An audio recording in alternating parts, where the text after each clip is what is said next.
I wanted to talk about Linkin Park.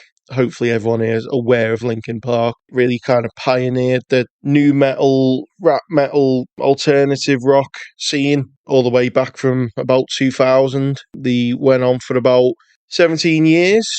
I don't want to get too much into kind of my opinions on the discography yet, because I certainly think that would make an interesting episode further down the line. I think most people would agree that their first two albums are very monumental, groundbreaking albums. At least you could say that. Recently, Linkin Park have released a new best of singles collection album. I bought it. I bought it on vinyl. I've had a listen to it. I very much enjoyed it.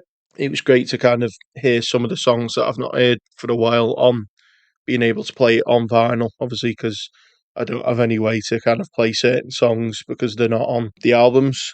But I did see a bit of discourse on the internet over this, and kind of more people were just a little bit more kind of confused of like, why was this released? Is this considered just like a cash grab, an excuse to just sell some records and keep on milking the band's kind of back catalogue? And I think there is something to be said there, especially been paying somewhat a bit of attention to Linkin Park over the years, and I have noticed that they have been reissuing these big box sets. I know they've definitely done it for Hybrid Theory and recently the second album. I've never really been a massive fan of like big box set collections and stuff like that, mainly because I just don't really care about demos or outtake tracks or anything like that. Sometimes I think it is a bit just a gathering of all the cuttings from the studio floor and then just trying to sell it, upscale the price and sell it, make a bit of money off it and stuff like that. So obviously this comes out and people are kind of saying that, it's like there's not really much new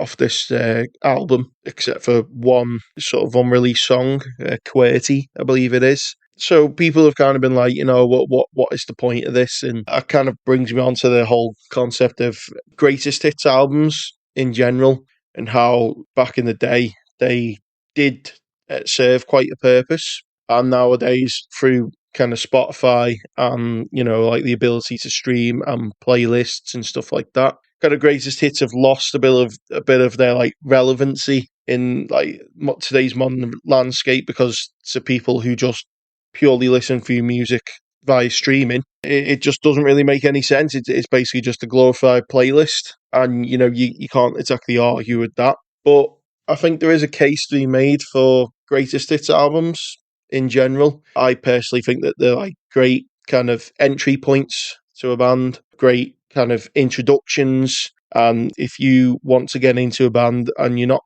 quite sure and you don't know where to start or what album to pick up or anything like that, you can't go wrong with the greatest hits. I think another thing is for people a bit more like myself who are like vinyl collectors and stuff like that. See, the whole point of vinyl is you get that full album experience, and that's what a lot of vinyl enthusiasts will really hammer down to you. But for me, sometimes I just want to hear the greatest hits. Sometimes I just want to hear the best stuff. And rather than selecting each record that these songs are off and listening to them individually, it's great to kind of have them all in one place and be able to kind of listen to them all together. So I do think there is still kind of a point for greatest hits albums to exist. I do think that sometimes bands can be lazy with them, package them in with a few songs and stuff like that, make not really do anything special with them. But I think with this Linkin Park one, we got the Numb Encore Jay-Z collaboration, which is good to have on record. We also got Lost, which I think is a brilliant track. I love Lost. That was obviously the track they released last year. It was a unreleased song from the second album, which they recently reissued.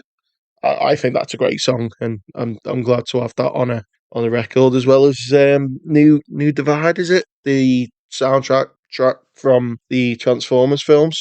All in all, a bit of a ramble really, but I do think that there is still a place for greatest hits albums. Part of me would like them to kind of make a bit of a comeback because, as I say, You can be as much of a music snob as you want, demand that everyone should listen to albums in their entirety and shouldn't listen to songs out of place, but sometimes that's just good to do.